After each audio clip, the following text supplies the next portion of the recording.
So welcome to our channel guys. आज मेरे साथ पार्थ है। मैं हेलो गाइस। इनसे बहुत दिनों बाद मिल रहा हूँ आज। So will do some chit chat.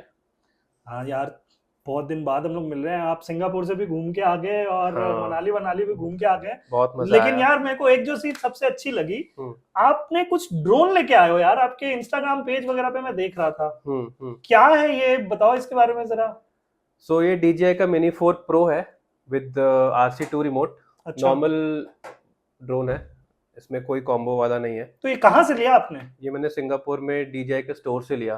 DJI का स्टोर इंडिया में नहीं है, तो मुझे बहुत एक्साइटिंग लगा। मैं अंदर गया देखने की और क्या क्या DJI बेचता है आउट ऑफ इंडिया। तो वहाँ पे काफ़ी सारे ड्रोन्स थे, गिम्बल्स थे, एक्सेसरीज थी उनकी। तो मुझे ये अच्छा लगा और लेटेस्ट मॉडल भी था ये वहाँ पे अंडर नैनो कैटेगरी में। कितना पड़ा आपको इसका? मुझे अप्रॉक्स पड़ा 80,000 का। और आपको कोई कस्टम ड्यूटी वगैरह लाने में क्या क्या परेशानी हुई, या फिर कैसे लाया जाए? अगर मैं मान लो जाता हूँ या कोई हमारे मित्र अगर जाते हैं, तो हम्म। उसके बारे में थोड़ा डिटेल में विस्तार से बताएंगे आप तो। ऐसे कुछ परेशानी नहीं हुई, बस थोड़े रूल्स फॉलो करने हैं। एयरलाइन से पहले पता करना है कि क्या रूल्स है ड्रोन साथ में ले जाने के लिए। तो मैं सिंगापुर एयरलाइन से आ रहा था, तो मैंने उनको एक कस्टमर केयर को फ़ोन किया, पता किया कि कैसे ड्रोन को लाना है इन फ्लाइट। तो उन्होंने मुझे बताया कि जितने भी बैटरी वाले सामान है, जैसे कि ये रिमोट, इसके अंदर बैटरी है। DJI के ड्रोन की खुद की एक बैटरी है, तो ये और ये रिमोट आपके जाएगा केबिन में, और ये बॉडी जाएगी आपके चेक इन बैगेज में। अच्छा।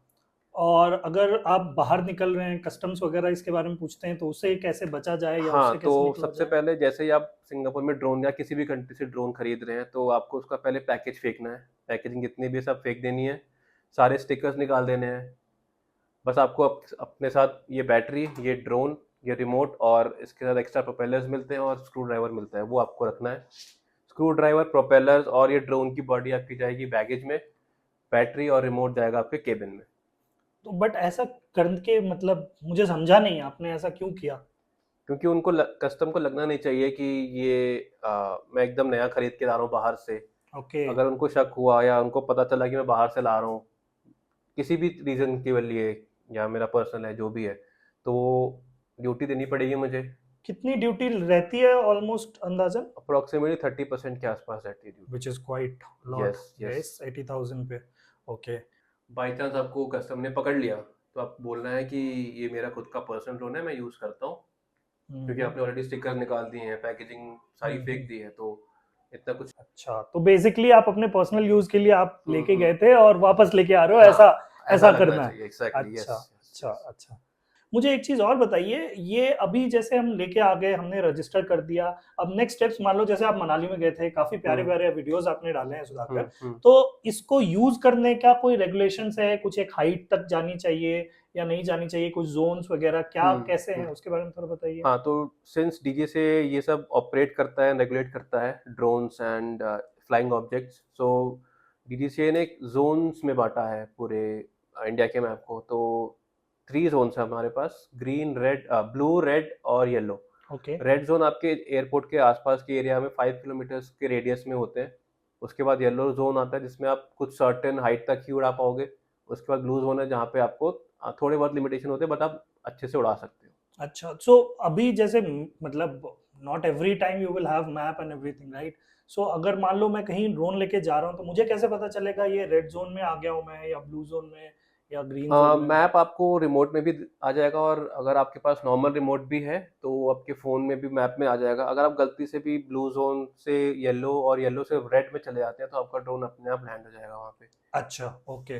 तो अगर मान लीजिए मेरा लैंड हो जाता है रेड जोन में, हम्म। सो उसके बाद मैं ड्रोन को मतलब ट्रैक कैसे करूंगा? हाँ, उसमें आप ट्रैकिंग का ऑप्शन आता है, वहाँ पे आप जा सकते हैं, अपने ड्रोन को उठा सकते हैं। अच्छा। ओके। अगर मान लीजिए कोई इसको ऐसे कहीं पे गिर जाता है, कोई दूसरा उठा के ले गया, तो फिर ट्रैकिंग का क्या स्विच रहेगा? ऑफ हो गया तो फिर जैसे फ़ोन चोरी होता है, ऐसे ये भी अच्छा। चोरी हो गया। अच्छा।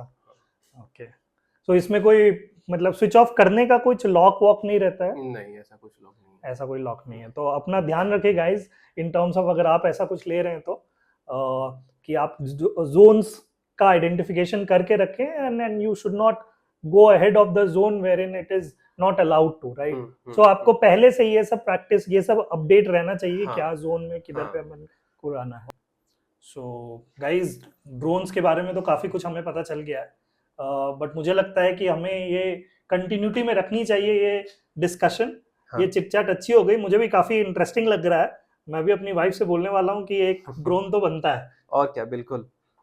Thank you so much guys. So in our upcoming videos, we will talk more about frequently asked questions. कैसे लाना है, क्या regulations है, कैसे रजिस्टर करें, क्या लाइसेंस लगेगा, कैसे लगेगा, और कैसे उड़ाना है, drone moves, and so on and so forth. So stay tuned, guys. Thanks stay for tune, thank you. thank you. Yep.